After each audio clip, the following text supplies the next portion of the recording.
Hello students, आज फिर मैं लेकर आ चुका हूं आप लोगों के लिए एक और वन शॉट वीडियो। इस वीडियो में आप लोगों को क्लास 10th का, ठीक है, जो बिहार बोर्ड है इसके क्लास 10th का हिंदी जो कि गोधुली बुक है स्टूडेंट्स, आप लोगों को यह पता होगा, उसके गद्य खंड का यहाँ पे चैप्टर 5, ठीक है, चैप्टर 5 कंप्लीट आज के इस वीडियो में यहाँ पे जो ये एक निबंध है जो कि गुणाकर मूल्य के द्वारा लिखा गया है। निबंध का नेम क्या है? नागरी लिपि।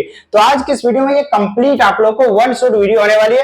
एक ही वीडियो में ये कंप्लीट चैप्टर पढ़ाया जाएगा। उसके साथ ही इसके जो क्वेश्चन आंसर वगैरह है, जो यहाँ पे लेखक परिचय जो कि गुणाकर मूल्य जी के बारे में यहाँ पे लिखा गया, उन सभी को कंप्लीट एक ही वीडियो में कंप्लीट करने वाला हूँ, ठीक है। अगर आप इस वीडियो को कंप्लीट देख लेते तो आप लोग को अगेन फिर कोई वीडियो देखने की जरूरत नहीं होगी और आप लोग सिर्फ यहाँ पे एक ही वीडियो में यहाँ पे चैप्टर 5 आप लोग का फुल कंप्लीट कर पाइएगा, ठीक है। इसलिए वीडियो कंप्लीट देखिएगा, काफी इन्फॉर्मेटिव वीडियो होने वाली है। वीडियो अच्छा लगेगा तो वीडियो को लाइक कीजिएगा, चैनल पर नए हो चैनल को सब्सक्राइब कर लीजिएगा। चलिए सबसे पहले यहाँ पे हम लोग यहाँ पे वीडियो को स्टार्ट कर लेते हैं। लेकिन उससे पहले बता देना चाहता हूँ स्टूडेंट, सीधे आप लोग चैप्टर 4, चैप्टर 3 और अदर जो हमारे चैप्टर है क्लास 10th का हिंदी बुक का, उसके साथ ही आप लोग अगर मैथ, फिजिक्स, केमिस्ट्री वगैरह भी पढ़ना चाहते हैं तो हमारे इस चैनल पे क्लास 9 to 12 का कंप्लीट तैयारी करवाया जाता है। आप लोग वैसे हमारे चैनल पे विजिट करके अदर चैप्टर्स का भी वीडियोस देख सकते हैं, अदर सब्जेक्ट का भी वीडियो देख सकते हैं। हमारे इस चैनल पे सारा का प्लेलिस्ट मिल जाएगा, ठीक है। चलिए आपका अधिक टाइम न लेते हुए हमारे यहाँ पे जो ये चैप्टर है गद्य खंड का, जो कि क्लास 10 का हिंदी का नागरी लिपि चैप्टर 5, ठीक है, तो इसे हम लोग यहाँ पे स्टार्ट कर लेते हैं। स्टार्ट में सबसे पहले यहाँ पे आप लोग को दिख रहा होगा,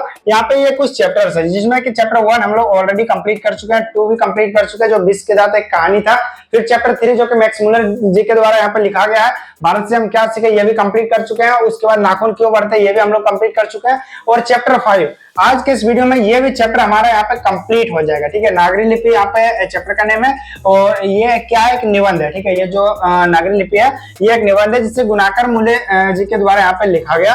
तो इस चैप्टर को आज के इस वीडियो में कंप्लीट करने वाला है। वीडियो कंप्लीट देखिएगा, उसके बाद फिर जो बाकी के हमारे चैप्टर्स बचे ये सारा का वीडियो धीरे धीरे हमारे चैनल पे हर 1 से 2 दिन में यहाँ पे अपलोड होता है। और यहाँ पे आप लोग यदि चैनल को सब्सक्राइब नहीं किया तो चैनल को सब्सक्राइब कर लीजिए ताकि अदर चैप्टर्स का जब वीडियो में अपलोड करो उसका नोटिफिकेशन आप तक चला जाए सबसे पहले, ठीक है। चलिए यहाँ पे हम लोग फर्स्ट हमारा यहाँ पे जो बुक है हम लोग इसे ओपन कर लिए।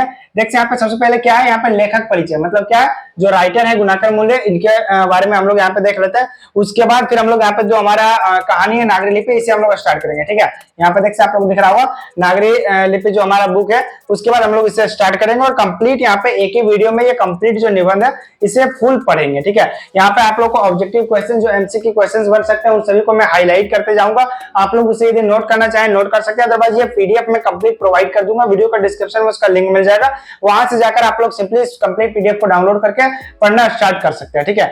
और बिना कुछ नोट किए भी आप लोग डायरेक्टली सारा जो हाईलाइटेड पॉइंट्स रहेंगे उन सभी को आप जान सकते हैं। सबसे पहले देखते हैं जो हमारा नागरी लिपि है चैप्टर 5 क्लास 10th का हिंदी मैथ बुक का, तो इनका राइटर कौन सा है, ये जो नागरी लिपि इनका राइटर कौन है, तो यहाँ पे गुणाकर मूल्य, ठीक है। ये एक जैसे एक तरह से वीवीआई क्वेश्चन आप लोगों के एग्जाम में आता है, ऑब्जेक्टिव में राइटर के बारे में पूछा जाता है कि ये जैसे बहुत सारे आप लोग का नाखून क्यों बढ़ते हैं, इन सभी के बारे में जितने भी निबंध है आप लोग का कहानी है तो उन सभी का कहानी का नाम रहेगा और पूछा जाएगा कि इनका राइटर कौन है, तो उससे आप लोग को वहां पर राइटर का नाम बताना पड़ता है। तो यहाँ पे जो हमारा ये जो नागरी लिपि है एक निबंध है, तो इसके राइटर कौन है, तो इसका राइटर हो जाएगा गुणाकर मूल्य, ठीक है। ये आप लोग को ध्यान देना। फिर गुणाकर मूल्य का जन्म कब हुआ था, तो यहाँ पे देखिए 1935 ईस्वी महाराष्ट्र के अमरावती जिले, ठीक है, महाराष्ट्र के कौन से जिले, अमरावती जिले के एक गांव में हुआ था। आप लोग को याद रखना इनका जन्म कब हुआ था, 1935 ईस्वी में। कहां पे हुआ था, तो महाराष्ट्र के अमरावती जिले में इनका जन्म हुआ था, ठीक है। ये भी एक वीवीआई क्वेश्चन है, आप लोग को इसको भी ध्यान देना, ये सारा काफी एग्जाम में आता है। इनका जन्म कब हुआ, मृत्यु कब हुआ, ये कहां से पढ़ाई किए थे, ये सारा बहुत सारे एग्जाम्स में आते हैं क्वेश्चन, ठीक है।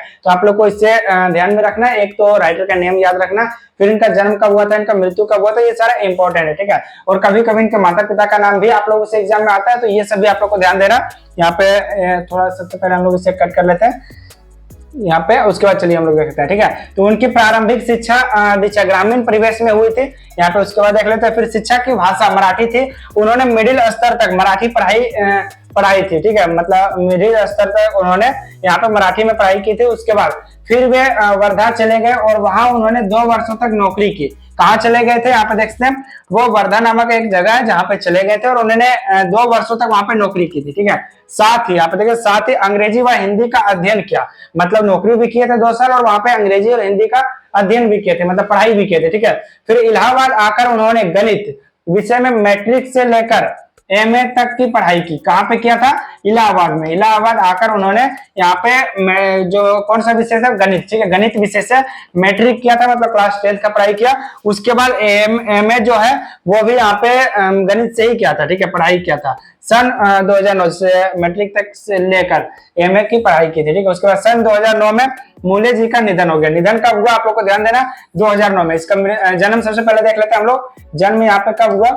यहाँ पे 1935 ईस्वी में, ठीक है। आप लोग को ध्यान रखना, ये इंपॉर्टेंट है, इसलिए मैं इसको यहाँ पे साइड में लिख दे रहा हूँ। और मृत्यु कब हुआ था इनका, तो वो भी हम लोग देख लेते हैं। मृत्यु इनका कब हुआ? यहाँ पे 2009 में, ठीक है, जिसे हम लोग निधन भी लिख सकते हैं। अगर आप लोग मृत्यु नहीं लिखना चाहते तो यहाँ पे निधन भी इसको लिख सकते हैं, ठीक है। तो यहाँ पे हम लोग लिख लेते हैं इनका निधन कब हुआ था, देखते हैं 2009 में। अभी जस्ट यही मतलब 15 साल हो रहे होंगे यहाँ पे इनका निधन हुआ, ठीक है। तो ये देखते हैं हम लोग यहाँ पे, ये दोनों हाईलाइट पॉइंट से आप लोग को ध्यान में रखना, इनका जन्म और मृत्यु, ठीक है। और हो सके तो आप लोग इसे कमेंट करके भी लिखिए, जितना आप लोग लिखेंगे उतना आप लोग को याद रहेगा, ठीक है। तो इसलिए हो सके तो इसे कमेंट भी कीजिए कमेंट सेक्शन में। और वीडियो कैसा लग रहा हो वो भी कमेंट करके बताइए। वीडियो अच्छा लगा वीडियो को लाइक कीजिए, चैनल पर नए हो चैनल को सब्सक्राइब कीजिए, ठीक है। अब चलिए यहाँ पे इसके नेक्स्ट हम लोग देख लेते हैं। गुणाकर मूल्य जी के अध्ययन एवं कार्य का क्षेत्र बड़ा ही व्यापक है, ठीक है। इनका जो अध्ययन है और कार्य क्षेत्र है, उन्होंने गणित और खगोल विज्ञान, ठीक है, यहाँ पे देखिए गणित और खगोल विज्ञान, अंतरिक्ष विज्ञान, विज्ञान का इतिहास, पुरालिपि शास्त्र और प्राचीन भारत का इतिहास व संस्कृत जैसे विषयों में, ठीक है, विषयों पर खूब लिखा है। खूब लिखा है मतलब इन सभी विषयों पर उन्होंने अपने पुस्तकें वगैरह लिखा, निबंध लिखा है, कहानी लिखा है, ये सारा तो इसके बारे में भी यहाँ पे बताएगा, ठीक है। इन सभी विषयों पर इन्होंने लिखा। पिछले 25 वर्षों में मुख्यतः इन्हीं विषयों से संबंधित उनके 2500 से अधिक लेखों, कितने लेख यहाँ पे हैं आप लोग को ध्यान देना है, 2500 से अधिक, यहाँ पे आप लोग देख सकते हैं 2500 से अधिक यहाँ पे लेख है, ठीक है। लेख यहाँ पे 2500 प्लस हम लोग इस तरह से लिखेंगे, 2500 से अधिक यहाँ पे लेखों तथा 30 पुस्तकों का प्रकाशन हो चुका है, ठीक है। कितने पुस्तक यहाँ पे? 30 पुस्तक भी इनका। एक तो 2500 से अधिक इनका लेख है, फिर 30 यहाँ पे इनका क्या है? पुस्तक, ठीक है। तो आप लोग को यह भी ध्यान रखना पुस्तक कितने थे, तो इनका यहाँ पे 30 प्लस यहाँ पे इनके पुस्तक थे, ठीक है। पुस्तकों का अभी प्रकाशन हो चुका है। उनकी प्रमुख कृतियां के नाम, जो उनके द्वारा जो कृतियां लिखी गई है उन सभी का नाम मैं यहाँ पे देख सकते, बहुत सारे यहाँ पे नेम्स दिए गए, तो आप लोग को इनका नेम भी ध्यान रखना कि कौन कौन सा नेम इंपॉर्टेंट है। यहाँ पे हम लोग देख लेते हैं और ये आप लोग को ध्यान में रखना है, ठीक है, क्योंकि बहुत बार एग्जाम में आ चुका है कि गुणाकर जी के द्वारा कितने लेख लिखे गए। तो यहाँ पे आप लोग को ध्यान रखना है 2500 से अधिक लिखना लेख है और कितने पुस्तकें हैं, तो 30 प्लस यहाँ पे 30 पुस्तकें, 30 प्लस नहीं 30 पुस्तकें उनके द्वारा यहाँ पे लिखी जा चुकी है, ठीक है। फिर उनके जो प्रमुख कृतियां उनमें देखते हैं अक्षरों की कहानी, ये भी काफी इंपॉर्टेंट है, एग्जाम में आ चुका है ऑलरेडी। ये अक्षरों की कहानी जो है ये किनके द्वारा लिखा गया था, तो यहाँ पे गुणाकर मूल्य हो जाएंगे। उसी प्रकार से देखते हैं भारत इतिहास और संस्कृति, प्राचीन भारत के महान वैज्ञानिक, आधुनिक भारत के महान वैज्ञानिक, उसके साथ ही मेंडलीफ महान वैज्ञानिक, सौर मंडल, सूर्य, नक्षत्र लोक, उसके बाद भारतीय लिपियों की कहानी, देखते हैं बहुत सारे यहाँ पे दिया हुआ, ठीक है।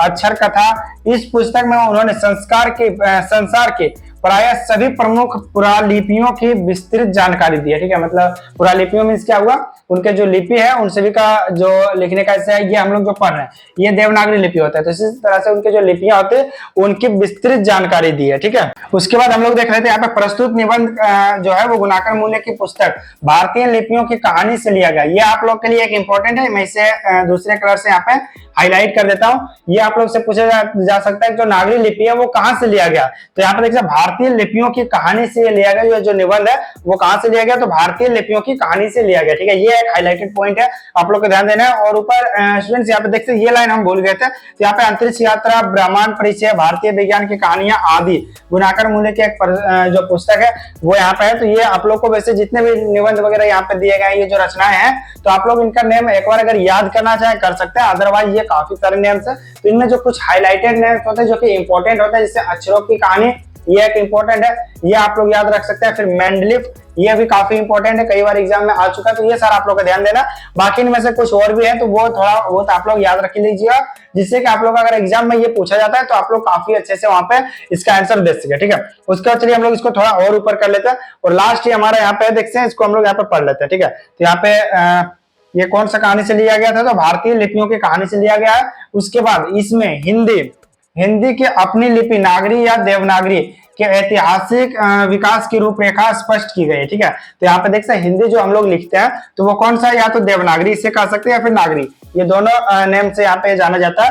तो इसके रूपरेखा स्पष्ट की गई इस ये निबंध में, जो कि नागरी लिपि हमारा है, ठीक है। इसमें यहाँ हमारी लिपि, ठीक है, यहाँ हमारी लिपि की प्राचीनता, व्यापकता और शाखा विस्तृत का प्रवाहपूर्ण शैली में प्रमाणित आख्यान प्रस्तुत किया गया, ठीक है। मतलब इसमें जो ये विस्तार क्या है इससे नागरी लिपि का, तो इन सभी के बारे में बताया गया, इसका प्राचीनता के बारे में बताया गया। ये काफी लॉन्ग एक तरह से स्टोरी, देख सकते कितने पेज है इसमें, लगभग 6-7 पेज इसमें है, जो कि हम लोग अभी पढ़ेंगे तो आप लोग को अच्छे से समझ आएगा। तो ये एक तरह से लॉन्ग स्टोरी, जिस तरह से हमारा एक पिछला आप लोग को याद होगा, हम लोगों ने जो पढ़ा था यहाँ पे भारत से क्या सीखे, हम लोगों ने ये निबंध है या फिर क्या हम लोग देख लेते हैं यहाँ पे भारत से क्या सीखे, भाषण जो था मैक्स मुलर जी के द्वारा, ये भी काफी लॉन्ग था, ठीक है। तो इसी प्रकार से हमारा जो आज हम लोग यहाँ पे पढ़ रहे हैं नागरी लिपि, ये भी एक लॉन्ग ही है, निबंध है। ये भाषण था हमारा जो भारत से क्या सीखे, और ये हमारा एक निबंध है नागरी लिपि, ठीक है। ये दोनों काफी लॉन्ग एक तरह से है, मतलब 6-7 पेज का, ज्यादा भी लॉन्ग नहीं है, उतना भी आप लोग को टेंशन नहीं लेना। काफी इजीली हम लोग यहाँ पे जस्ट 40 से 50 मिनट में ये कंप्लीट आप लोग पढ़ लीजिए, और इतना अच्छे से आप लोग पढ़िएगा कि अगर आपको मतलब ये जो आप लोग जिससे यहाँ पे पढ़ रहे हैं, इसी के रिलेटेड आप लोगों के पास कुछ क्वेश्चन वगैरह पूछे तो काफी इजीली आप उसका आंसर दे सकें, ठीक है। तो आपको बिल्कुल भी चिंता नहीं करना, आप सिर्फ ये जो वीडियो हमारा इसे फुल देखिए, फिर इसमें जितने भी एमसीक्यू क्वेश्चन वगैरह आते हैं या फिर 2 नंबर का क्वेश्चन आता है, आप काफी इजीली उन सभी का आंसर्स को लिख सकते हैं, ठीक है। चलिए यहाँ पे हम लोग स्टार्ट कर लेते हैं। और यहाँ पे नेक्स्ट हमारा क्या प्रस्तुत किया गया, तकनीकी बारीकियों और विवरणों, ठीक है, विवरणों से बचते हुए लेखक ने निबंध का बोझिल नहीं होने दिया, ठीक है, मतलब निबंध को बोझिल नहीं होने दिया। उसके साथ ही तथा सादगी, सादगी मीन्स क्या हुआ, साधारण भाषा में एक तरह से सादगी और सहजता के साथ जरूरी ऐतिहासिक नागरिक क्या जानकारियां देते हुए लिपि के बारे में हमारे भीतर आगे की जिज्ञासाएं जगाने की कोशिश की है, ठीक है। मतलब जो ये भाषा, इसके बारे में हम लोगों के मन में जिज्ञासा को जगाने की कोशिश किया गया और काफी सादगी के साथ साधारण भाषा में यहाँ पे इसके बारे में लिखा गया, ठीक है। चलिए हम लोग यहाँ पे अब देख लेते हैं हमारा जो नागरी लिपि है, इससे हमारा जो ये निबंध है, इसके बारे में अभी हम लोगों ने जो पढ़ा वो राइटर के बारे में था। एक बार मैं अगेन उसको रिवाइंड कर देना चाहता हूँ, जिससे कि आप लोग को अच्छे से याद हो जाए। सबसे पहले यहाँ पे देख लेते हैं हम लोग, ये कहाँ से लिया गया, जो नागरी लिपि वो कहाँ से लिया गया, किस रचना से लिया गया। यहाँ पे आप लोग को याद होगा, यहाँ पे हमने अभी जस्ट हाईलाइट किया था भारतीय लिपियों की कहानी, ठीक है, इससे लिया गया। उसके साथ ही इनके द्वारा टोटल कितने यहाँ पे लेख लिखे गए हैं, तो यहाँ पे 2500 प्लस, उसके बाद कितने पुस्तकें हैं, तो यहाँ पे 30 यहाँ पे पुस्तकें हैं। उसके साथ इनका जन्म और मृत्यु कब हुआ था, तो जन्म हुआ था 1935 में, इनका मृत्यु कब हुआ, तो इनका मृत्यु हुआ 2009 में, ठीक है। तो ये कुछ इंपॉर्टेंट पॉइंट्स है जिसको कि आप लोग को ध्यान देना। ये नौकरी कितने सालों तक किए थे, तो यहाँ पे देख से बताया गया, जिस पार से उन्होंने वर्धा चले गए थे और वहां पे 2 साल तक नौकरी किया और साथ ही में वहां पे अध्ययन भी किया था, ठीक है, मतलब पढ़ाई भी किए थे। उसके बाद हम लोग यहाँ पे देख लेते जो हमारा नागरी लिपि है, एक निबंध है इसके बारे में, ठीक है। मैं बार बार निबंध क्यों बोल रहा हूँ आप लोग को बता देना चाहता हूँ स्टूडेंट्स, मैं बार बार निबंध वगैरह इसलिए रिपीट कर रहा हूँ एक ही शब्द को, जिससे कि आप लोग को इससे ये सारा काफी बार पूछा जाता है एग्जाम में। जैसे आप लोग से पूछा जाएगा कि नागरी लिपि निबंध है, कहानी है, फिर क्या, तो आप लोग को याद होना चाहिए ये निबंध है। जो भाषण अभी हम लोगों ने पढ़ा था भारत से हम लोग क्या सीखे थे, वो क्या था, वो निबंध था, ललित निबंध था, या क्या था, तो वो एक तरह से वहां पे क्या था, वो एक भाषण था। तो ये बार बार मैं रिपीट इसीलिए कर रहा हूँ जिससे कि आप लोग को याद हो सके। जैसे मैं बार बार राइटर का नाम क्यों ले रहा हूँ, या फिर नागरी लिपि के राइटर कौन है इसका नाम क्यों ले रहा हूँ, क्योंकि जिससे कि आप लोग काफी इजीली से याद कर सके, इसलिए मैं बार बार इसको रिपीट कर रहा हूँ, ठीक है, जिससे कि आप लोग को कहीं कोई दिक्कत नहीं हो और आप पढ़ने के साथ साथ इनके जो इंपॉर्टेंट पॉइंट्स है उसे याद भी कर सके, ठीक है। चलिए हम लोग यहाँ पे जो हमारा निबंध इससे स्टार्ट कर लेते हैं, जिस लिपि, ठीक है, यहाँ पे निबंध हम लोग सबसे पहले स्टार्ट कर लेते हैं। यहाँ पे देखते हैं जिस लिपि में यह लेख छपा है उसे हम नागरी या देवनागरी लिपि कहते हैं। तो ये जो लेख है हमारा, मतलब जिसमें हम लोग लिख रहे हैं, जिससे ये जो हिंदी भाषा लिखा हुआ है, तो इसे क्या कहते हैं, ये कौन सा लिपि है, ये या तो हम लोग इसे नागरी लिपि कह सकते हैं या फिर इसे देवनागरी लिपि कह सकते हैं। मतलब दोनों नेम एक ही है, बस इसका जिससे पर्यायवाची जिससे कहते हैं उस पार से ये पर्यायवाची, या तो आप नागरी भी कह सकते हैं या फिर देवनागरी भी कह सकते हैं, ठीक है। उसके बाद देख लेते हैं करीब, यहाँ पे मैं थोड़ा इसको और जूम कर लेता हूँ जिससे कि आप लोग को और भी अच्छे से विजिबल हो। यहाँ पे देखते हैं करीब, ठीक है, यहाँ पे करीब 2 सदी पहले पहली बार इस लिपि के टाइप बने और इसमें पुस्तकें छपने लगी। यह जो नागरी या देवनागरी लिपि है, तो इसका जो इसको पहली बार टाइप कब बना था, ये तो लगभग 2 सदी पहले। आप लोग से ऑब्जेक्टिव में पूछा जा सकता है कितने सदी पहले यहाँ पे देवनागरी लिपि का टाइप बना और इसको पुस्तकें छपने लगे, तो ये कितने सदी, 2 सदी हो जाएगा, ठीक है। इसलिए इसके अक्षरों में स्थिरता आ गई है, ठीक है। हिंदी तथा उसकी विविध बोलियां देवनागरी लिपि में लिखी जाती है, ठीक है। जो हिंदी हम लोग बोलते हैं उसे देवनागरी लिपि में लिखी जाती है। हमारे पड़ोसी देश, ठीक है, हमारे पड़ोसी देश नेपाल की नेपाली जिसे खसकुरा व नेवारी, ठीक है, भाषाएं भी इसी लिपि में लिखी जाती है। कौन सा? एक तो नेवारी है, फिर यहाँ पे खासकुरा जिसे ब्रैकेट में कहा गया नेपाली भाषा को, ठीक है। तो यहाँ पे ये किसमें लिखी गई? तो ये भी हमारा भाषाएं भी इसी लिपि देवनागरी लिपि में लिखी गई, ठीक है। तथा मराठी भाषा की लिपि देवनागरी है। कौन सी भाषा की? मराठी भाषा। आप लोग को ध्यान देना, मराठी भाषा का लिपि कौन सा अगर पूछा जाए एग्जाम में तो आप लोग को ध्यान देना कि ये देवनागरी लिपि, ठीक है। मराठी में सिर्फ एक ही अतिरिक्त जो यहाँ पे कुछ पार्ट जो लिखा जाता है, यहाँ पे एक ही अतिरिक्त जिसे कहा गया यहाँ पे जो अक्षर है, एक अक्षर जैसे ये जो है यहाँ पे इसके बारे में बताया गया। मराठी में सिर्फ एक ही जो अतिरिक्त, ठीक है, ये जो अक्षर है यहाँ पे मैं इसे हाईलाइट भी कर देता हूँ। हमने देखा है कि प्राचीन काल में संस्कृत व प्राकृतिक भाषाओं में यह ध्वनि थी और इसके लिए अनेक अभिलेखों में अक्षर मिलता है, ठीक है। ये जो भाषा, ये अक्षर जो है ये मिलता है, इस पार से बताया गया, ठीक है। फिर देवनागरी लिपि के बारे में एक और महत्वपूर्ण तथ्य यह है कि संसार में, ठीक है, संसार में जहां भी संस्कृत प्राकृतिक की पुस्तकें प्रकाशित होती है वे प्रायः देवनागरी लिपि में ही छपती है, ठीक है। यहाँ पे जो एक महत्वपूर्ण बात क्या है कि जो भी संस्कृत के जो लिपि का यहाँ पे पुस्तकें वगैरह छपती है तो प्रकाशित होती है वो प्रायः देवनागरी लिपि में ही लिखी जाती है, ठीक है। वैसे विदेशों के कुछ पंडित और उनका अनुकरण करते हुए कुछ भारतीय पंडित भी ऊपर नीचे कुछ, ठीक है, आप ऊपर नीचे कुछ चिन्ह जोड़ते हुए रोमन अक्षरों में भी संस्कृत प्राकृतिक के उद्धरण एवं ग्रंथ छपवाते हैं, ठीक है। यहाँ पे क्या करते हैं, जो ग्रंथ वगैरह है वो छपवाते हैं। इसमें कुछ एक दो अक्षर जो चिन्ह है उसे जोड़ते हुए यहाँ पे रोमन वगैरह में यहाँ पे संस्कृत प्राकृतिक के यहाँ पे उदाहरण द्वारा ग्रंथ छपवाते हैं। इसके बारे में यहाँ पे बताया गया। उसके बाद हम लोग देख लेते हैं गुजराती लिपि देवनागरी से अधिक भिन्न नहीं है। जो हमारा गुजराती है, ठीक है, जो भाषा या लिपि जिसे हम लोग कहते हैं वह देवनागरी से अधिक भिन्न नहीं है, मतलब मिलता जुलता ही है, ठीक है। उसके बाद बंगला लिपि प्राचीन नागरी लिपि की जो बंगला हमारा है वो प्राचीन नागरी लिपि की पुत्री नहीं तो बहन अवश्य है, ठीक है। पुत्री में क्या हुआ, उसके जैसा समान नहीं लेकिन उससे थोड़ा जैसे मिलता जुलता जरूर है, ठीक है। मतलब पूरी तरह से मिलता जुलता नहीं लेकिन कुछ तो मिलता जुलता जरूर है। यहाँ पे अगर आप लोग से एग्जाम में इस तरह से पूछा जा सकता है, जो बंगला लिपि है, ठीक है, वो नागरी लिपि की क्या पुत्री है या फिर बहन, अगर इस तरह से पूछा जाए तो यहाँ पे आप लोग को जैसे जो राइटर ने बताया उस हिसाब से तो यहाँ पे बहन बताएगा। तो ये आप लोगों को अगर ऑब्जेक्टिव में आता है तो आप लोग को ध्यान देना है कि यहाँ पे पुत्री नहीं, यहाँ पे बहन को आपको टिक करना है, ठीक है। फिर यहाँ पे हाँ, दक्षिण भारत की लिपियां वर्तमान नागरी से काफी भिन्न दिखाई देती है, ठीक है। जो दक्षिण भारत है उनका जो लिपियां है वो वर्तमान नागरी लिपि से काफी डिफरेंट होता है, ठीक है, अलग होता है। इसके बारे में यहाँ पे बताया गया। उसके बाद हम लोग देखते हैं लेकिन यह तथ्य हमें सदैव स्मरण रखना चाहिए कि आज कुछ भिन्न सी दिखाई देने वाली दक्षिण भारत की ये लिपियां तमिल, मलयालम और तेलुगु कन्नड़ भी नागरी की तरह प्राचीन ब्राह्मी से ही विकसित हुई है, ठीक है। जो प्राचीन ब्राह्मी एक लिपि जिसे हम लोग कह सकते हैं उससे ही विकसित हुआ ये सारा लिपियां भी, ठीक है। उसके बाद हम लोग देख लेते हैं अभी कुछ समय पहले तक दक्षिण भारत में पेथियां लिखने के लिए नागरी लिपि का, ठीक है, जो पेथियां नहीं, पोथियां जो होती है उसे लिखने के लिए नागरी लिपि को ही व्यवहार में लिया जाता है। दरअसल नागरी लिपि के आरंभिक लेख हमें दक्षिण भारत से ही मिले हैं, ठीक है। जो नागरी लिपि का जो आरंभिक लेख है वो दक्षिण भारत से ही मिला है, ठीक है। जबकि यहाँ पे दक्षिण भारत की जो भाषा है वो मिलता जुलता नहीं है, थोड़ा बहुत ही मिलता, बट यहाँ पे जो इनके जो लेख वगैरह है, जो प्राचीन लेख जो है वो जो लिपि वगैरह तो वो नागरी लिपि का दक्षिण भारत से ही मिला है, ठीक है। उसके बाद देख रहे हैं दक्षिण भारत की नागरी लिपि नंद नागरी। कौन सा? यहाँ पे दक्षिण भारत की जो नागरी लिपि है वो क्या कहलाती है? तो यहाँ पे आप लोग को ध्यान देना, नंद नागरी लिपि कहलाती है। आप लोगों को अगर ऑब्जेक्टिव में कुछ बार से पूछा जाता है कि दक्षिण भारत की जो नागरी लिपि है उसे किस नाम से जानते हैं या फिर क्या कहलाती है, तो आप लोग को क्या आंसर इसका देना है? नंद नागरी, ठीक है, नंद नागरी कहना है, ठीक है। फिर कोकन के शिलाहार मान्यखेट के, ठीक है, मान्यखेट के राष्ट्रकूट देवनागरी के यादव तथा विजयनगर के शासकों के लेख नंदनागरी लिपि में ही हैं, ठीक है। जो ये जो बताया गया आपको कुछ कोनक के शिलाहार मान्यखेट और राष्ट्रकूट देवनागरी के यादव तथा विजयनगर के शासकों के लेख, ठीक है, इन सभी का जो लेख लिखा गया वो किसमें लिखा गया? तो वो नंदनागरी लिपि में लिखा गया, ठीक है। उसके बाद देखिए पहल विजयनगर के राजाओं के लेखों की लिपि को ही नंदनागरी नाम दिया गया था, ठीक है। जो विजयनगर के राजाओं का जो लिपि था उससे ही नंदनागरी लिपि का नाम दिया गया। अब यहाँ पे देख लेते हैं हमारे पास बस कुछ लाइन और है, उसके बाद ये हमारा फर्स्ट पेज कंप्लीट हो जाएगा।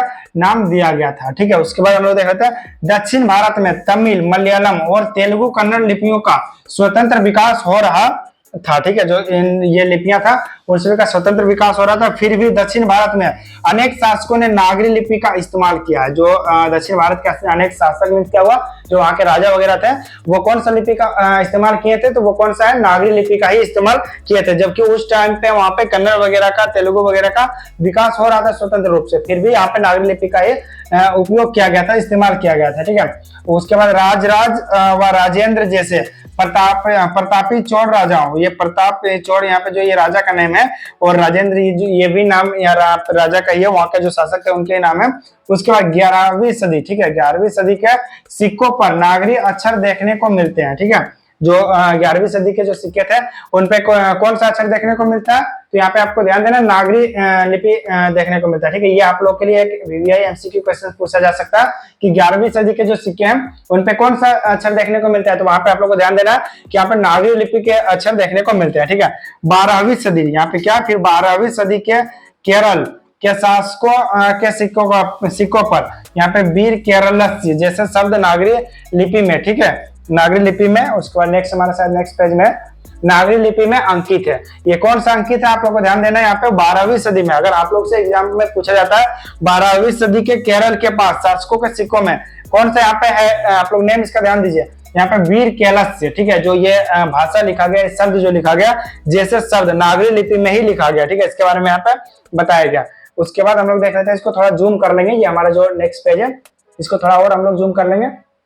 उसके बाद हम लोग यहाँ पे देखते हैं, ठीक है। यहाँ पे आप लोग दिख रहा हो अंकित है, सुदूर दक्षिण से प्राप्त, यहाँ पे वर्गुन का पिलियम और ताम्रपत्र 9वीं सदी नागरी लिपि में है, ठीक है। ये जो हमारा दिया गया दूर सूत्र जो सुदूर दक्षिण से जो प्राप्त, यहाँ पे वर्गुन का जो पलियम ताम्रपत्र है, जो वहाँ पर ताम्रपत्र से हुआ क्या हुआ, वहाँ पे जो लिखने वाले से पहले जो लिखा जाता है, जिस तरह से अभी नोटबुक वगैरह होता है, तो पहले जो होता था उसे ताम्रपत्र कहा जाता है, ठीक है। तो वो कौन सा 9वीं सदी के जो ताम्रपत्र है वो भी यहाँ पे नागरी लिपि में ही है। इतना ही नहीं, श्रीलंका के पराक्रम बाहु, विजय बाहु जो 12वीं सदी के है, आदि शासकों के सिक्कों पर, ये कौन सी सदी के हैं, जो पराक्रम बाहु और विजय बाहु। अगर आप लोग से एग्जाम में पूछा जाता पराक्रम बाहु और विजय बाहु कहाँ के शासक थे, तो सबसे पहला तो ये श्रीलंका के शासक थे। उसके बाद नेक्स्ट एमसीक्यू क्या बन सकता है, जो पराक्रम बाहु और विजय बाहु जो है वो कौन सी सदी के शासक थे, तो वो 12वीं सदी के शासक थे।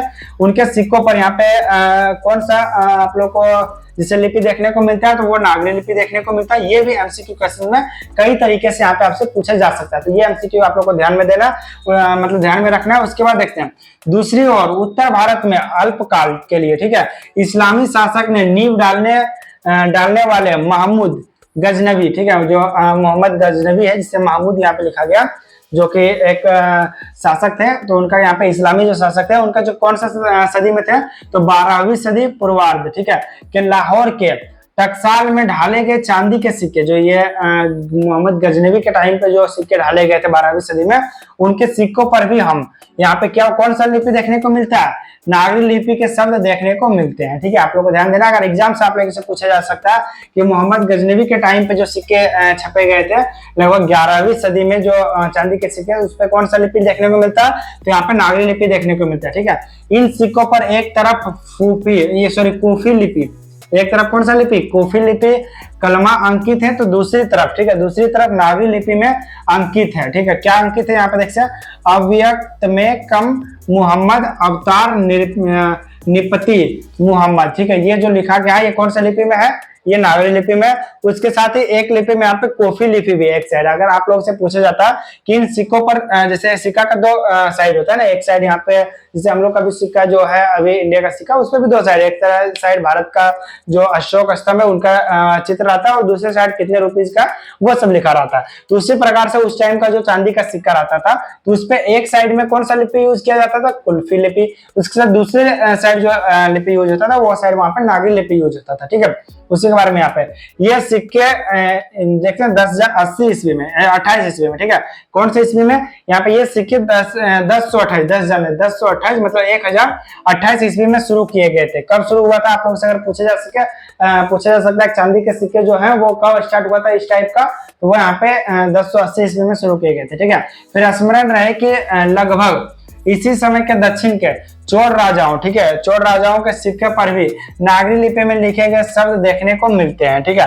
फिर मोहम्मद गजनवी के बाद के मोहम्मद गौरी और अलाउद्दीन खिलजी, फिर यहाँ पे देख सकते कौन सा शेरशाह आदि शासकों ने, ये जितने भी नेम है ये शासकों के नेम है, जो कि मोहम्मद गजनवी हो गए, मोहम्मद गौरी हो गए, अलाउद्दीन खिलजी हो गए और यहाँ पे शेरशाह आदि शासकों के ने यहाँ पे ने भी अपने सिक्कों पर नागरी शब्द खुदवाए हैं, ठीक है। कौन सा शब्द? नागरी शब्द खुदवाया।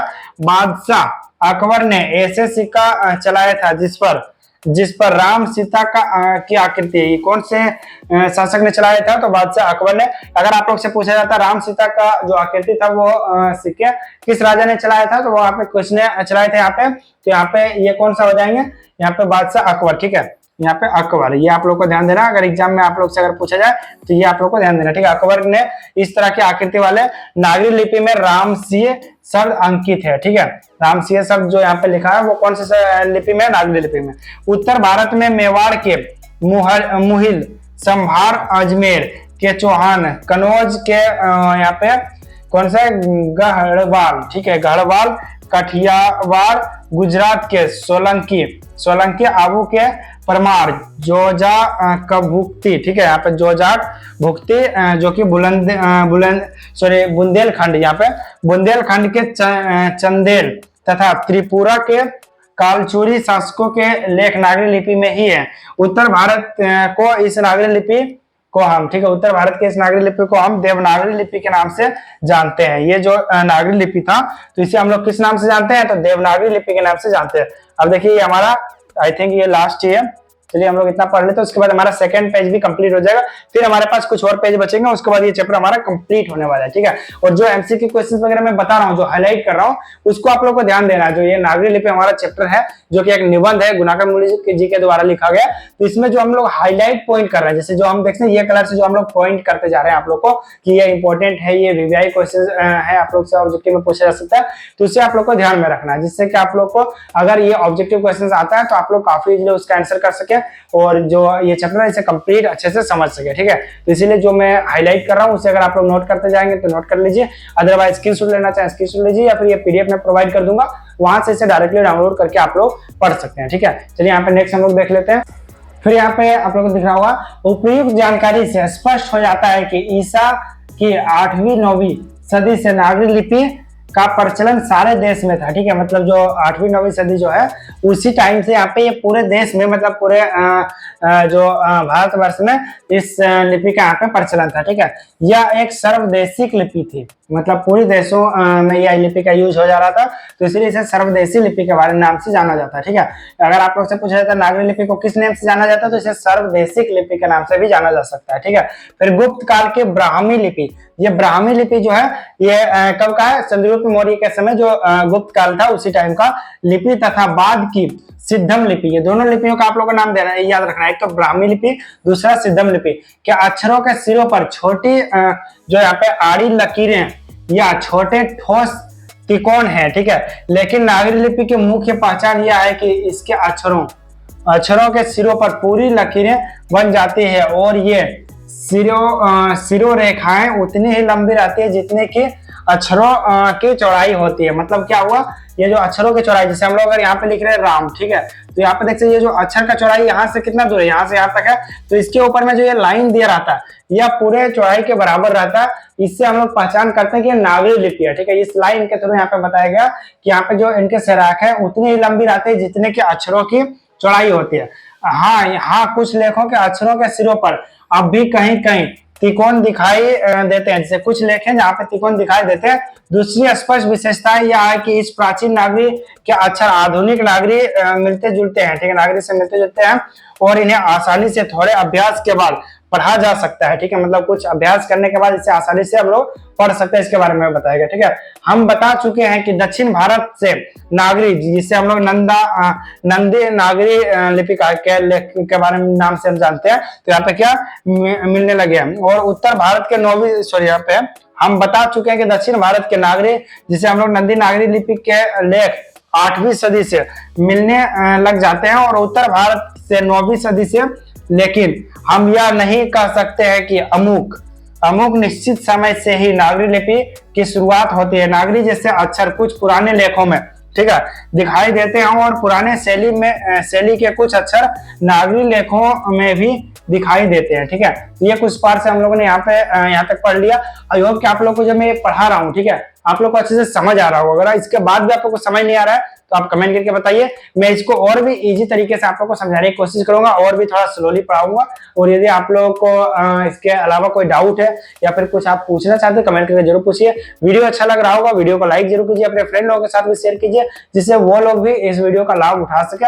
और हमारे इस चैनल पर मैंने ऑलरेडी बताया कि क्लास 9 से 12 तक का ऑल सब्जेक्ट का तैयारी करवाया जाता है। यदि आपके कोई फ्रेंड वगैरह आपसे अधिक क्लास में या फिर आपसे कम क्लास में है, तो उनके साथ भी चैनल का लिंक शेयर जरूर कीजिए, ठीक है। चलिए यहाँ पे हम लोग फिर नेक्स्ट देख लेते हैं।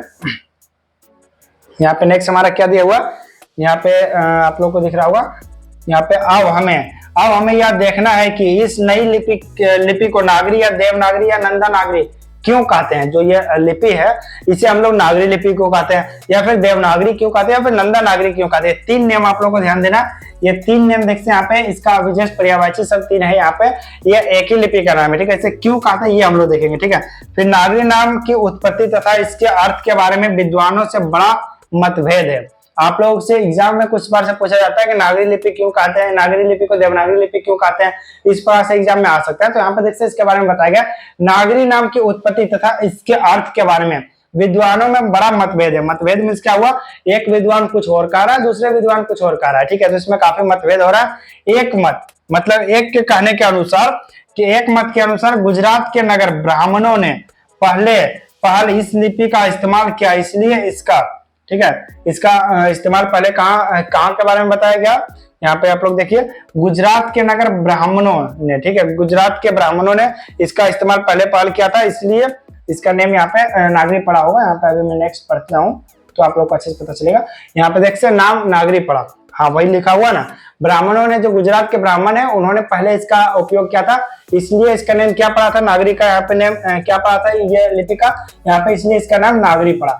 इस मत को स्वीकार करने में अनेक अड़चने हैं, ठीक है, मतलब यह जो मत दिया गया, इसको स्वीकार करने में बहुत सारे प्रॉब्लम्स है। अब प्रॉब्लम क्या है, एक अन्य मत के अनुसार, ठीक है, दूसरे मत के अनुसार बाकी नगर सिर्फ नगर है, परंतु काशी और देवनगरी है, ठीक है। काशी जो है वह यहाँ पे एक देवनगरी है, इसलिए काशी में प्रयुक्त, ठीक है, लिपि का नाम, काशी में जो प्रयुक्त लिपि है उसका नाम क्या पड़ा, देवनागरी पड़ा, ठीक है। स्पष्टता यह एक संकुचित मत है, ठीक है। संकुचित मत क्या हुआ, एक मिलता जुलता एक मत है, ठीक है। उसके बाद हम लोग देख लेते हैं अलबेरुनी ने अपने ग्रंथ 1030 ईस्वी में जो लिखा गया था, कौन सा, अलबेरुनी जी के द्वारा यहाँ पे ग्रंथ लिखा गया था, जो कि कब लिखा गया था, यहाँ पे 1030 ईस्वी में। ये आप लोग का एक वीवीआई पॉइंट हो सकता है, यहाँ पे पूछा जा सकता है कि जो अलबेरुनी जी के ग्रंथ कब प्रकाशित हुआ था, तो यहाँ पे कब हुआ था, यह 1030 ईस्वी में प्रकाशित हुआ था। इसके बाद हम लोग देख लेते हैं, यहाँ पे देखिए यहाँ पे क्या लिखा हुआ, 1030 ईस्वी में लिखा है कि मालवा मीन्स क्या हुआ, एक शायद जगह का नाम हो सकता है। तो यहाँ पे क्या बताया, मालवा में नगर लिपि, ठीक है, या फिर जिसे नागरी लिपि कहते हैं, नागरी लिपि का इस्तेमाल होता है, ठीक है। वहां पे नगर लिपि का इस्तेमाल होता है, ठीक है। अतः यह स्पष्ट है कि 1000 ईस्वी के आसपास नागर या नागरी का नाम अस्तित्व में आ चुका था। यहाँ पे देखते हैं, नागर को ही नागरी कहा जाता है, तो नागर या नागरी का इस्तेमाल यहाँ पे अस्तित्व में आ गया था, कब, 1000 ईस्वी के आसपास में, ठीक है, जो कि 1030 ईस्वी में लिखा गया है, जिससे पुस्तक या फिर जिसे ग्रंथ कहते हैं। तो 1030 ईस्वी के ग्रंथ में, ये ग्रंथ किसने लिखा था, तो अलबेरुनी, ये एक नेम है, इसे आप लोग को याद रखना है। अलबेरुनी ने 1030 ईस्वी में यहाँ पे जो ग्रंथ लिखा था, उसमें लिखा था कि मालवा में नगर लिपि या फिर नागरी लिपि का इस्तेमाल होता है। मालवा एक जगह का नाम हो सकता है, या फिर कुछ जैसे ग्रंथ वगैरह होगा जिसमें कि यहाँ पे ये नागर लिपि का इस्तेमाल होता था, ठीक है। मालवा में मालवा ग्रंथ हो सकता है, यहाँ पे आप लोग को ध्यान देना ये। उसके बाद देखते हैं, दरअसल यह शब्द और भी कुछ पहले अस्तित्व में आ चुका था, मतलब इससे भी पहले यह अस्तित्व में आ चुका था। कैसे वो देख लेते हैं। इतना निश्चित है कि यह नागरी शब्द किसी नगर अर्थात बड़े शहर से संबंधित है, ठीक है। किसी नगर या बड़े शहर से संबंधित है। जैसे यहाँ पे देख सकते जो जगह का नाम शायद है पादता वित्तकम, ठीक है, नामक एक नाटक से जानकारी मिलती है। ये क्या है, एक नाटक का नाम है। यहाँ पे आप लोग को ध्यान में देना, ये एक नाटक का नाम है, ठीक है। पादता यहाँ पे डिक्तकम, ठीक है। यहाँ पे ये संस्कृत नेम है, इसलिए इस तरह से कुछ इसका यहाँ पे उच्चारण थोड़ा लॉन्ग है यहाँ पे, ठीक है। बाकी यहाँ पे देखिए नामक एक नाटक से जानकारी मिलता है कि पाटलिपुत्र, जिसे हम लोग अभी पटना कहते हैं, जो कि बिहार का राजधानी है, जो कि पाटलिपुत्र पटना को नगर कहते थे, ठीक है। पाटलिपुत्र नगर कहते थे पटना को, ठीक है। अतः बोल रहा हूँ, हम यह भी जानते हैं कि स्थापत्य कि उत्तर भारत की एक विशेष शैली को नागर शैली, ठीक है, नागर शैली कहते हैं। जो वहाँ पे एक शैली है जिसे नागर शैली कहा जाता है, जो कि उत्तर भारत का है, ठीक है। उसके बाद अतः नागर या नागरी शब्द का उत्तर भारत के किसी बड़े नगर से संबंध रखता है, ठीक है। तो बड़े नगर कौन सा हुआ, पाटलिपुत्र, जिसे कि पटना कहा जाता है, शायद वहां से इसको बताया गया, ठीक है। और असंभव नहीं है कि यह बड़ा नगर प्राचीन पटना ही हो, ठीक है। मतलब ये असंभव नहीं है कि पटना हो, मतलब क्या बताया गया कि एक तरह से पटना भी हो सकता है, जिसे अभी पाटलिपुत्र, अभी पटना कहते हैं, पहले पाटलिपुत्र कहा जाता था, ठीक है। चंद्रगुप्त जो कि द्वितीय, चंद्रगुप्त द्वितीय विक्रमादित्य का, ठीक है, व्यक्तिगत नाम देव था। क्या था उसका व्यक्तिगत नाम, देव था। इसलिए गुप्तों की राजधानी पटना को देवनगर भी कहा जाता था, ठीक है, जाता होगा, मतलब उसे देवनगर भी कहा जाता होगा। देवनगर की लिपि होने से उत्तर भारत को प्रमुख लिपि को बाद में देवनागरी नाम दे दिया गया होगा। ऐसा यहाँ पे अनुमान लगाया जा रहा है कि बाद में उसे ही देवनागरी लिपि का नाम यहाँ पे दे दिया गया होगा, ठीक है। उसके बाद चलिए हम लोग यहाँ पे नेक्स्ट देख लेते हैं। यहाँ पे देखिए, लेकिन यह सिर्फ एक मत हुआ है, ठीक है। मतलब क्या है, एक ये सिर्फ एक तरह से अवधारणा है, या फिर एक तरह से मत है, या फिर एक तरह से सिर्फ बताया गया है, इनका अनुमान है, ये फिक्स नहीं है। इसलिए ये सिर्फ है कि यहाँ पे क्या हुआ, यह सिर्फ एक मत है। हम प्रमाण नहीं बता सकते कि यह देवनागरी नाम कैसे अस्तित्व में आया। मतलब जो राइटर है वो भी बोल रहे हैं कि इसका प्रमाण हम लोग नहीं दिखा सकते कि ये कैसे आया है, ठीक है। उसके बाद चलिए हम लोग देख लेते हैं, ईसा की 14वीं 15वीं सदी के विजयनगर के शासकों ने अपने लेखों के लिपि को, ठीक है, नंदी नागरी कहा है। कौन सा यहाँ पे बताया गया, तो ये तो ऑलरेडी हम लोगों ने पिछले भी देखा था, नंदी नागरी लिपि कहा गया। विजयनगर के राजाओं के लेख कन्नड़ और तेलुगु और नागरी लिपि में मिलते हैं। कौन कौन से भाषा, कन्नड़, तेलुगु और नागरी लिपि में मिलते हैं, ठीक है। जानकारी मिलती है कि विजयनगर के राजाओं के शासनकाल में ही पहले पहल वेदों को, ठीक है, लिपिबद्ध किया गया था। पहले पहल जो वेद है उसे ही लिपिबद्ध किया गया था। यह वैदिक साहित्य निश्चित ही नागरी लिपि में लिखा गया होगा। विद्वानों का, यहाँ पे क्या, विद्वानों का यह भी मत है कि वाकाटकों जिसे और राष्ट्रकूटों के समय के महाराष्ट्र के प्रसिद्ध नंदी नागरी, जिसे आधुनिक नंदेड़ की लिपि होने के कारण इसका नाम नंदी नागरी पड़ा है, ठीक है। तो ये कुछ इनका मत दिए गए हैं, अलग अलग तरीके से इनका नेम कैसे पड़ा उसके बारे में, ठीक है। लेकिन हमें नामकरण के इस झंझट में अधिक नहीं पड़ना चाहिए। मतलब क्या हुआ कि ये जो नाम कहाँ से आया, इसके जो नामकरण है, तो इस झंझटों में हमें नहीं पड़ना चाहिए, ऐसा राइटर बता रहे हैं कि इन झंझटों में हमें नहीं पड़ना चाहिए। या किसी, ठीक है, या किसी नगर विशेष की लिपि नहीं थी, या किसी नगर विशेष का लिपि नहीं था, क्योंकि ईसा की 8वीं 11वीं सदियों में हम नागरी लिपि को पूरे देश में व्याप्त रूप से देखते हैं। उस समय यह एक सर्वदेशिक लिपि थी। कौन सा लिपि था, सर्वदेशिक। कब, 8वीं और 11वीं सदी के आसपास में, ठीक है। ये एक सर्वदेशिक लिपि था। अब चलिए यहाँ पे ये भी हमारा ये पेज भी हमारा कंप्लीट होने वाला। उसके बाद बस 2 पेज, मतलब एक पेज कंप्लीट और एक पेज हाफ बचेगा। उसके बाद हमारा ये जो चैप्टर है ये कंप्लीट हो जाएगा, ठीक है। चलिए हम लोग देख लेते हैं। देश भर से नागरी लिपि के बहुत सारे लेख मिले हैं, ठीक है। मतलब देश में पूर्व बहुत सारे लेख मिले हैं। इस नागरी लिपि के उदय के साथ, ठीक है, यहाँ पे उदय के साथ भारतीय इतिहास व संस्कृत के एक नए युग की शुरुआत होती है। भारत इस्लाम के संपर्क में आता है और बाद में 13वीं सदी से इस्लामी शासकों का शासन आरंभ होता है। कब से? 13वीं सदी से नए संप्रदाय अस्तित्व में आते हैं, मतलब नया संप्रदाय में हुआ नई जाति या फिर नए धर्म यहाँ पे अस्तित्व में आते हैं। भारतीय समाज एवं बहुत से संप्रदायों को एक व्यापक नाम मिलता है जिसे हिंदू समाज एवं हिंदू धर्म कहा जाता है। ठीक है, इसके बारे में यहाँ पे कब से ये नेम वगैरह आया तो यहाँ पे उसी के बारे में बताया। संप्रदाय के साथ व्यापक नाम मिलता है कब? 13वीं सदी में। ठीक है, तो यहाँ पे ये नेम मिलता है जिसे हिंदू समाज या हिंदू धर्म कहता है। ठीक है, फिर नागरी लिपि के साथ साथ अनेक प्रादेशिक भाषाएं भी जन्म लेती है 8वीं 9वीं सदी। ठीक है, यहाँ पे 8वीं 9वीं सदी से आरंभिक हिंदी का साहित्य मिलने लग जाता है। हिंदी के आदि कवि सरहपाद, जो कि 8वीं सदी के कवि थे, सरहपाद जिनका नाम है, के दोहा कोश, ठीक है, वो जो दोहा लिखते हैं उनके दोहा कोश की तिब्बत से जो हस्तलिपि मिलती है। ठीक है, मतलब जो हस्तलिपि मिलती है उनका लिखा गया लिपि वह 10वीं 11वीं सदी की लिपि में लिखी गई है। ठीक है, देखिए यहाँ पे 10वीं 11वीं सदी की लिपि में लिखी गई है। अब इसको हम लोग थोड़ा जूम कर लेते हैं ताकि अच्छे से विजिबल हो ये। चलिए इसको थोड़ा और बड़े कर लेते हैं, यहाँ पे देख सकते हैं, बस इतना काफी होना चाहिए। ठीक है, चलिए अब हम लोग यहाँ पे देखते हैं इसको। फिर यहाँ पे देखते हैं लिखी गई है। नेपाल से और भारत के जैन भंडारों से भी इस काल की बहुत सारी हस्तलिपियां मिली है। ठीक है, ये कहाँ से? जो नेपाल है और जो भारत के जैन भंडारों हैं, जैसे जैन समुदाय जो है, तो उनके इस काल की बहुत सारी, उनसे भी जैसे बहुत सारी लिपियां वगैरह यहाँ पे मिली है, हस्तलिपि। ठीक है, इसी काल में भारतीय आर्य भाषा परिवार की आधुनिक भाषाएं मराठी, बंगला आदि जन्म ले रही है। इस समय से इन भाषाओं के लेख भी मिलने लग जाते हैं।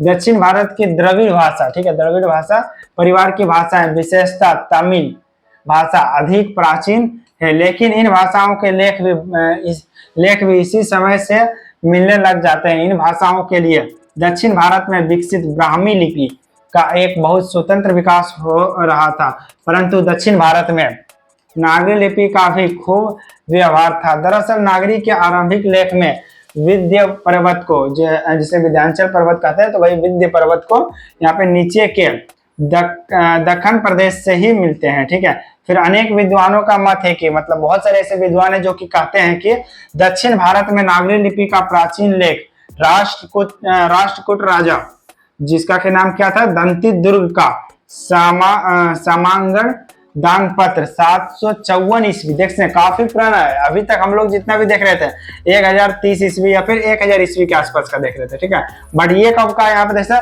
754 ईस्वी है।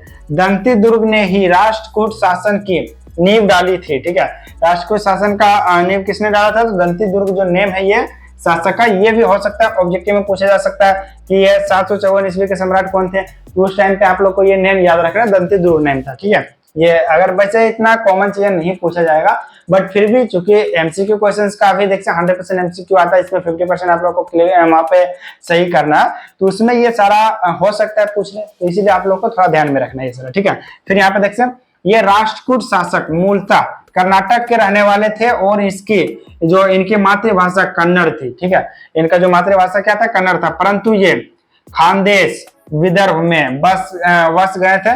दंती दुर्ग के बाद उसका चाचा कृष्ण प्रथम राष्ट्रकूटों की गद्दी पर बैठा। इसी कृष्ण के शासनकाल में एलोरा प्राचीन एलापुर बेरुल, ठीक है, बेरुल में अनुपम कैलाश मंदिर पहाड़ को काटकर बनाया गया था। तो यहाँ पे जो कैलाश मंदिर था वो पहाड़ को काटकर बनाया गया था। ठीक है, फिर कृष्ण के कुछ लेख भी मिले हैं 9वीं सदी में। अमोद वर्ष, ठीक है, अमोद वर्ष एक प्रख्यात राष्ट्रकूट राजा हुआ था, जो ये कब था, ये कौन सी सदी की बात है, 9वीं सदी में। ठीक है, एक जैसे प्रख्यात राष्ट्रकूट राजा, मतलब जो बहुत ही प्रचलित राजा था। इसी अमाग वर्ष, ठीक है, ने राष्ट्रकूट की नई राजधानी मान्यखेड़, जिसे मालखेड़ की नींव डाली थी। तो ये किसने किया था, ये 9वीं सदी में किया गया था, और वहां के जो उस टाइम के राजा थे, जिससे राष्ट्रकूट राजा जो बहुत ही प्रख्यात थे, तो उन्होंने ये किया था। ठीक है, नींव डाली थी। फिर ओमेग वर्ष के शासन काल में ही जैन गणितज्ञ महावीराचार्य, ठीक है, जिससे 850 ईस्वी ने गणित सार संग्रह की रचना की थी। ईसा की 8वीं सदी में पश्चिम महाराष्ट्र के कोंकण प्रदेश में शिलाहारों का राज्य स्थापित हो गया था। 11वीं सदी में इनकी एक शाखा का राज्य कोल्हापुर, जिसे कोल्हापुर सतारा प्रदेश में भी स्थापित हो गया था। इन शिल्पहारों के अनेक नागरी लेख मिले हैं। इन सभी के ऐसे बहुत सारे लेख वगैरह मिले, तो उसी के बारे में बताया। ठीक है, अब चलिए हम लोग इसको थोड़ा और ऊपर कर लेते हैं, फिर हमारा ये भी पेज कंप्लीट होगा। उसके बाद लास्ट हमारे पास एक पेज बचेगा, देखते हैं आप लोग, बस ये इतना बचेगा, उसके बाद हमारा ये चैप्टर कंप्लीट होने वाला है। ठीक है, उसके बाद हम लोग क्वेश्चन आंसर्स वगैरह कुछ देखेंगे इसका, बट सबसे पहले यहाँ पे हम लोग देख लेते हैं। 11वीं सदी से नागरी लिपि में प्राचीन मराठी भाषा के लेख मिलने लग जाते हैं। कब से? 11वीं सदी से ही प्राचीन ये लेख जो है वो मिलने लग जाते हैं। ठीक है, उसके बारे में यहाँ पे बताया गया। अब चलिए हम लोग यहाँ पे नेक्स्ट देखते हैं। फिर यहाँ पे देखते हैं आछी, जिससे कि यहाँ पे ब्रैकेट में दिया गया कुलावा जिला से शिल्हार शासक केसीदेव प्रथम का एक शिलालेख कब हुआ था? 1012 ईस्वी में मिला है। ठीक है, कब? ये देख सकते हैं यहाँ पे 1012 ईस्वी में। और हमारा एक और जो था वो 1030 ईस्वी में यहाँ पे जो लिखा गया था, आप लोग को याद होगा, अभी जस्ट हम लोगों ने जो स्टार्टिंग किया था पिछले पेज में, तो वहाँ पे बताया था 1030 ईस्वी में। वहाँ पे देखते हैं हम लोग, यहाँ पे देख ही लेते हैं तुरंत, तो आप लोग को अच्छे समझ आएगा। यहाँ पे एक जो ग्रंथ था वो प्रकाशित हुआ था। देखते हैं यहाँ पे अल वेरुनी ने प्रथम ग्रंथ जो कब दिया था? 1030 ईस्वी में, जो कि यहाँ पे ये नागरी लिपि के बारे में बता रहा था। फिर यहाँ पे देखते हैं अभी आया 1012 ईस्वी। फिर अभी जस्ट हम लोग ने ऊपर में देखा था यहाँ पे 700 कुछ ईस्वी में यहाँ पे था, 754 ईस्वी में। तो ये देखते हैं इनके जो लेख कुछ मिल रहा है, क्या चीज है आप लोग सबसे पहले देखिए, ध्यान दीजिए। बहुत सारे स्टूडेंट्स को ये समझ नहीं आ रहा तो इसमें क्या पढ़ा रहे हैं, क्योंकि ये सब लगभग सिर्फ यहाँ पे सेम जैसा ही सिर्फ पढ़ रहे हैं, लेकिन इसमें कुछ समझ उतना अच्छा आ नहीं रहा होगा। तो इसमें आप लोगों को मैं बता देना चाहता हूँ, ये अलग अलग लोगों के द्वारा मत दिया गया कि जो नागरी लिपि है, जिसे देवनागरी लिपि कहते हैं, तो वो कब प्रकाशित हुआ। ठीक है, उसी के बारे में कि ये कब से इसका आगमन हुआ, जैसे 11वीं सदी, 12वीं सदी या 10वीं सदी में कब हुआ है। तो ये अलग अलग लोगों के द्वारा जो मत है उसी के बारे में यहाँ पे बताया जा रहा है। ठीक है, कि इसने इस साल में, जैसे यहाँ पे देखते हैं 1012 ईस्वी में वहाँ पे ये अवशेष मिला, या फिर ये प्रूफ मिला कि उसी टाइम से यहाँ पे नागरी लिपि है। कहीं आप लोगों ने अभी जस्ट देखा कि 754 ईस्वी में था। तो इसी प्रकार से यहाँ पे बताया गया नागरी लिपि का जैसे उद्गम कब हुआ था, वो कब से यहाँ पे प्रचलित में आए हैं, तो उन्हें सभी के बारे में हम लोग पढ़ रहे हैं। ठीक है, बाकी ये उतना आप लोग को ये ध्यान नहीं देना, जो इंपॉर्टेंट पॉइंट्स मैं बता ही दे रहा हूँ। बाकी ये आप लोगों का अगर क्वेश्चंस वगैरह में आता भी है तो बस वही है कि 100% मार्क्स वाला है, तो अगर आप इसे स्किप भी करेंगे इसे 100 MCQ आएगा। तो अगर आप लोग को ये चैप्टर थोड़ा हार्ड लग रहा हो तो हो सकता है आप लोग इसका MCQ नहीं कर पाए, तो उससे दिक्कत नहीं है। बट मैं जैसा पढ़ा रहा हूँ, अगर आप लोग अच्छे से पढ़ेंगे तो 100% आप इसका भी MCQ कर सकते हैं। थोड़ा बहुत हो सकता है डिफिकल्ट हो, बट अगर आप एक दो बार प्रैक्टिस कर लेते हैं तो कहीं कोई दिक्कत नहीं होगा। आप काफी इजीली इन सभी चैप्टर्स के जितने भी MCQ वगैरह रहेंगे या फिर लघुत्तम प्रश्न रहेगा, उसे आप काफी आसानी से कंप्लीट कर पाइएगा। ठीक है, चलिए हम लोग यहाँ पे देख लेते हैं। फिर मिला है जो संस्कृत मराठी भाषाओं में है और इसकी लिपि नागरी है। ठीक है, मतलब ये कब 1012 ईस्वी में देखते हैं यहाँ पे नागरी लिपि में लिखा गया था। ठीक है, जो शिलालेख है वो मिला, परंतु देवे आगर, ठीक है, रत्नागिरी जिला ताम्रपट पूर्णतः मराठी में है। ठीक है, वही टाइम का, परंतु जो एक और हमारा यहाँ पे देखते हैं जो ताम्रपट है वो मराठी में है, लेकिन एक जो मत है वो यहाँ पे कौन सा भाषा में है, वो यहाँ पे नागरी लिपि में। ठीक है, तो वही यहाँ पे दोनों डिफरेंसेस बता दिए। फिर इसे मराठी का उद्लेख माना जाता है। नागरी लिपि में लिखा गया यह ताम्रपत्र 10,060 ईस्वी का है। ठीक है, कब का है? 10,060 ईस्वी का है। ठीक है, फिर कर्नाटक प्रदेश का श्रवण बेलगोल, ठीक है, स्थान जैनों का एक प्रसिद्ध तीर्थ स्थल है। यहाँ पे आप लोग नेम देखिए, कौन सा ये है? कर्नाटक प्रदेश का श्रवण बेलगोल, ये एक स्थान का नाम है जो जैनों का एक प्रसिद्ध स्थल है। यहाँ गोमटेश्वर, ठीक है, गोमटेश्वर का भव्य पुतला खड़ा है। ये एक नेम है जो कि गोमटेश्वर है, उनका एक बड़ा सा वहां पे पुतला खड़ा है। ठीक है, इस स्थान से विविध भाषाओं और लिपियों के अनेक लेख मिले हैं। मतलब क्या हुआ कि यहाँ से बहुत सारे भाषाओं और जो लिपियां वगैरह उनको बहुत सारे लेख मिले। उसके बाद देखिए यहाँ पे श्री गंगराजे सुताले और करवियले, जो श्री गंगाराज ने परकोटा बनाया। ठीक है, एक अन्य नागरी लेख में लिखा है श्री, यहाँ पे चवुंडराज है। ये काफी हार्ड थोड़ा वर्ड है, तो आप लोग को थोड़ा ध्यान में देना है। बाकी यहाँ पे देखते हैं, क्योंकि यहाँ पे संस्कृत वगैरह भी थोड़ा रहे हैं, तो संस्कृत जहाँ पे रहेगा वहां पे थोड़ा हार्ड होता है। फिर यहाँ पे देखते हैं चवुन राजे करवीय, ठीक है। ले ये लेख दक्षिण शैली की नागरी लिपि में है। कौन सा है? तो दक्षिण शैली की नागरी लिपि में। फिर यहाँ पे देवगिरी के यादव राजाओं, ठीक है, वहां पे जो यादव राजा होते हैं के नागरी लिपि में बहुत सारे लेख मिलते हैं। जो यादव राजाओं वगैरह हैं देवगिरी के, तो उनका जो भी लेख है तो वो यहाँ पे नागरी लिपि में मिलते हैं। उसके बाद क्या है, यादव राजा रामचंद्र, ठीक है, 13वीं सदी के ताम्रपत्र में ए और ओ जो शब्द है, ये दोनों देखते हैं मात्राएं, ए और ओ की मात्राएं अक्षरों की बाईं ओर है। कल्याण के पश्चिम तालुक्य नरेशों के लेख में भी नागरी लिपि में है, ठीक है। जो ये कल्याण क्या है, यहाँ पे कल्याण के पश्चिम तालुक्य नरेश जो है, नरेश में क्या हुआ, राजा वगैरह, तो नरेशों के लेख भी यहाँ पे नागरी लिपि में है, ठीक है। तो इसी के बारे में बताया गया। फिर हम लोग यहाँ पे चलिए नेक्स्ट देख लेते हैं। इसको भी थोड़ा हम लोग क्या करेंगे, जूम कर लेंगे सबसे पहले। अब देखिए यहाँ पे, ठीक है, तो यहाँ पे क्या, उड़ीसा जिसे कलिंग प्रदेश, उड़ीसा को क्या कहा जाता है, कलिंग प्रदेश में ब्राह्मी की एक विशेष शैली जिसे कलिंग लिपि का अस्तित्व था, ठीक है। ब्राह्मी का जो एक शैली था या फिर लिपि जिसे कह सकते हैं, तो वो कौन सा था यहाँ पे, तो इससे कलिंग लिपि का अस्तित्व था। परंतु गंग वंश के कुछ शासकों के लेख नागरी लिपि में भी मिले हैं। नागरी लिपि के लेख न केवल पश्चिम तथा पूर्व भारत बल्कि सुदूर दक्षिण भारत से भी मिले हैं। दक्षिण भारत के जो पांड्य प्रदेश, ठीक है, से राजा वरगुन के पलियम ताम्रपत्र मिले हैं, ठीक है। प्रथम ताम्रपत्र तमिल से शुरू होता है, परंतु इसकी दूसरी ओर से नागरी लिपि संस्कृत भाषा का उल्लेख शुरू होता है, ठीक है। या ईसा की 9वीं सदी का है। कब का है ये? 9वीं सदी का है। और ये देख सकते हैं, ये जो स्टार्ट होता है ताम्रपत्र, वो कौन से भाषा से, तमिल से होता है। पर उसका दूसरे साइड में वहां पे संस्कृत, जिसे हम लोग नागरी लिपि का भी यूज किया गया वहां पे, ठीक है। फिर यहाँ पे उत्तर भारत में पहले पहल गुर्जर प्रतिहार राजाओं के लेख में नागरी लिपि देखने को मिलती है। अनेक विद्वानों का मत है कि ये गुर्जर प्रतिहार बाहर से भारत आए थे और ईसा की 8वीं सदी के, देख सकते हैं कौन सा सदी, 8वीं सदी के पूर्वार्ध में अवंती प्रदेश में उन्होंने अपना शासन खड़ा किया और बाद में कौन सा यहाँ पे कनौज पर भी अधिकार कर लिया था। मिहिर भोज, जैसे यहाँ पे मिहिर भोज, महेंद्रपाल आदि प्रख्यात प्रतिहार शासक हुए। ये इनका नेम है शासक वगैरह का। फिर यहाँ पे देख सकते हैं, यहाँ पे आप लोगों को दिख रहा होगा महिर भोज जो है यहाँ पे कब का, 840 से 881 ईस्वी की ग्वालियर प्रस्थित यहाँ पे नगरी लिपि संस्कृत भाषा में है, ठीक है। जो ये कब का है, ये 840 से 881 का यहाँ पे, ठीक है। फिर धारा नगरी का प्रमाण शासक भोज अपने विद्यानुराग के लिए इतिहास में प्रसिद्ध है, परंतु इस शासक के बहुत कम अभिलेख मिले हैं, ठीक है। मतलब इसका क्या हुआ, अभिलेख तो मिले बट बहुत कम मिले हैं, ठीक है। इस राजा के वंश वाड़ा और बेतमा दान पत्र क्रमशः, देख सकते हैं यहाँ पे क्रमशः इस तरह से, यहाँ पे कोकण विजय तथा कोकण विजय पर्व, ठीक है, ये दो यहाँ पे नेम है कि अवसरों पर दिए गए थे।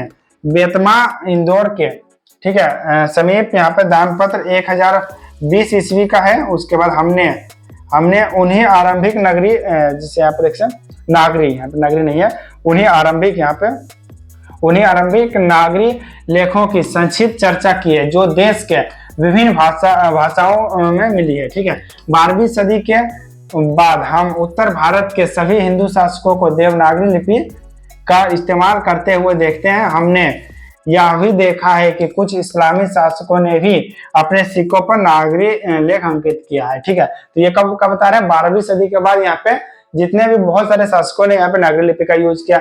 और कुछ मुस्लिम शासक जो थे, इस्लामी शासक, उन्होंने भी यहाँ पे नागरी लेख का उपयोग किया। जैसे यहाँ पे आप लोग को स्टोरी में बताया था, जो अकबर थे, आप लोग को याद होगा, अभी हम लोगों ने पीछे पढ़ा था, उन्होंने अपने सिक्के पे यहाँ पे जैसे राम और सीता इस तरह से कुछ यहाँ पे शब्द लिखवाए थे। और उनका जो इमेज है, इमेज बनाया था या फिर नहीं वो कंफर्म नहीं है, लेकिन ये राम सीता का जो यूज किया गया था तो वो अकबर के द्वारा किया गया था, ठीक है। तो इस प्रकार से यहाँ पे देखिए हमारा जो ये चैप्टर है स्टूडेंट्स, यहाँ पे हमारा कंप्लीट हो चुका है। हम लोगों ने इसे कंप्लीट फुल यहाँ पे पढ़ लिया, जो कि गुणाकर मूल्य जी के द्वारा लिखा गया, और चैप्टर का नेम क्या था यहाँ पे, नागरी लिपि। ठीक है, तो इसे हम लोगों ने कंप्लीट पढ़ के ये एक तरह से एंड कर लिया इस चैप्टर को। आई होप कि आप लोग को यहाँ पे जो मैंने पढ़ाया समझ आया होगा। अगर वीडियो अच्छा लगा वीडियो को लाइक कीजिएगा, चैनल पर नए हो चैनल को सब्सक्राइब कीजिएगा। यहाँ पर देख सकते 5 नंबर का चैप्टर हमारा जो गुणाकर मूल्य जी के द्वारा लिखा गया एक निबंध है, ये कंप्लीट हो चुका। उसके साथ ही हजारी प्रसाद द्विवेदी जी के द्वारा जो लिखा गया नाक में क्यों बढ़ते हैं, इन चैप्टर को भी हम लोगों ने यहाँ पे ऑलरेडी कंप्लीट कर लिया। फिर यहाँ पे मैक्स मुलर जी के द्वारा जो भारत चंद क्या सीखा, ये भी चैप्टर हमारा कंप्लीट हो चुका है, जो भाषण था एक। फिर नलिन विलोचन शर्मा जी के द्वारा जो 20 के दांत है, ये भी कंप्लीट हो चुका है। डॉक्टर भीमराव अम्बेडकर के द्वारा जो यहाँ पे श्रम विभाजन और जाति प्रथा, इतने चैप्टर हम लोग हिंदी का कंप्लीट कर चुके हैं। उसके साथ मैथ में भी हम लोगों ने काफी सारे चैप्टर्स को कंप्लीट कर लिया है, और अदर जो हमारे सब्जेक्ट्स उन पे भी वर्क चल रहा है, मतलब उसका भी स्टडी जल्दी स्टार्ट होने वाला। तो यदि आप लोग अभी तक हमारे चैनल को सब्सक्राइब नहीं किया, सब्सक्राइब कीजिए, और बहुत सारा वीडियोस नहीं देखे तो चैनल पर विजिट करके जरूर देखिएगा, जिससे कि आप लोग वो अदर चैप्टर्स का भी अच्छे से लाभ उठा सके। उसके साथ हमारे इस चैनल पे 9 to 12, ठीक है, कंप्लीट तैयारी किया जाता है। ठीक है, तो यदि आप लोग क्लास 9 में हो या क्लास 12 में हो, या फिर आपका कोई रिलेटिव है, कोई फ्रेंड वगैरह है जो कि क्लास 9 से क्लास 12 तक का कोई भी स्टूडेंट है, अगर वो अच्छे से तैयारी करना चाहता है, बेशक उनके साथ भी हमारे चैनल का लिंक शेयर कीजिए, जिससे वो लोग भी हमारा साथ यहाँ पे पढ़ के स्टडी का लाभ उठा सके। उसके साथ ही क्लास 10 का तो ऑलरेडी मैं खुद यहाँ पे पढ़ा रहा हूँ, तो आप लोगों को तो अच्छे से पता ही होगा कि हम लोग किस बार से पढ़ाते हैं, सारा टॉपिक्स किस बार से क्लियर करते हैं। ठीक है, चलिए मिलते हैं नेक्स्ट वीडियो में। आई होप आपको वीडियो अच्छा लगा, वीडियो अच्छा लगा वीडियो को लाइक कीजिए, चैनल पर नए हो चैनल को सब्सक्राइब कर लीजिए।